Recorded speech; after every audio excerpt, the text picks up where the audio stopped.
Hey, it's that time again. Time for the Register, the December 20th edition by Retlia.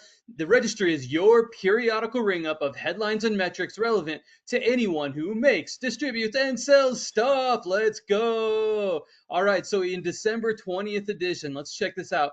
We have one measly positive headline in our ring up.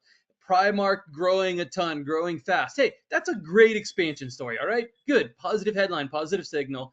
On the flip side, our randomly sampled grab bag of headlines, three of them were negative. Man, it has been the year of bankruptcy in restaurants, man. Bankruptcies, closures, headlines are rough in restaurant space.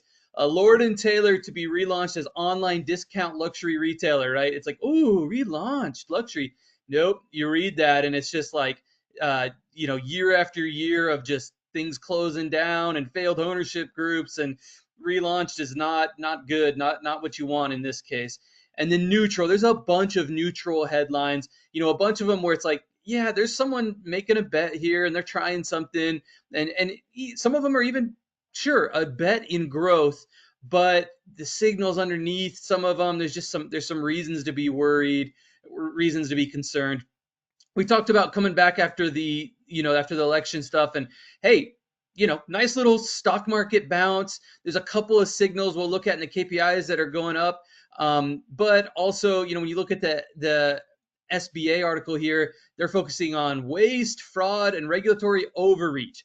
Those are not typically themes that you hear in like the good times when things are growing and stuff like that, right? So there's some growth optimism, but also just some caution.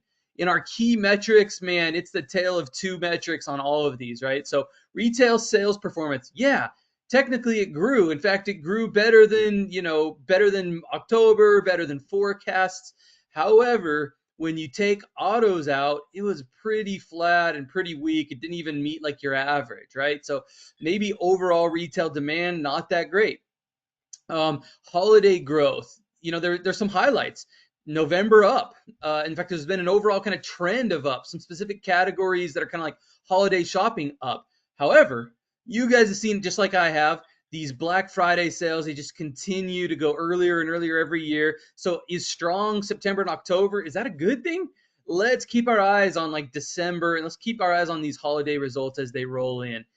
Services sector. I mean, you generally like to see a healthy economy overall. You want the services sector up, you want retail up, you want manufacturing up, and that's when you really see the good times in retail.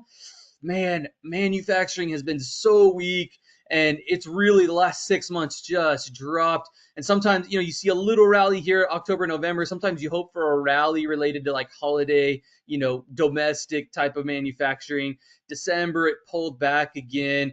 New orders, lowest level since 2009, if you ignore the pandemic. We got long term just fragility in that industrial sector. So on the net, these metrics, I'm going to say pretty mixed, right? November and some December stuff slightly in the right direction, but pretty mixed.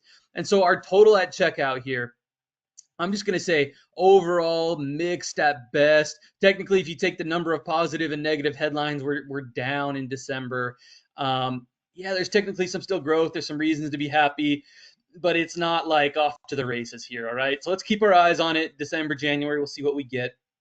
That's been your register for December 20th, your periodical ring up of headlines and metrics relevant to anyone who makes, distributes, or sells stuff. And hey, Merry Christmas, everybody.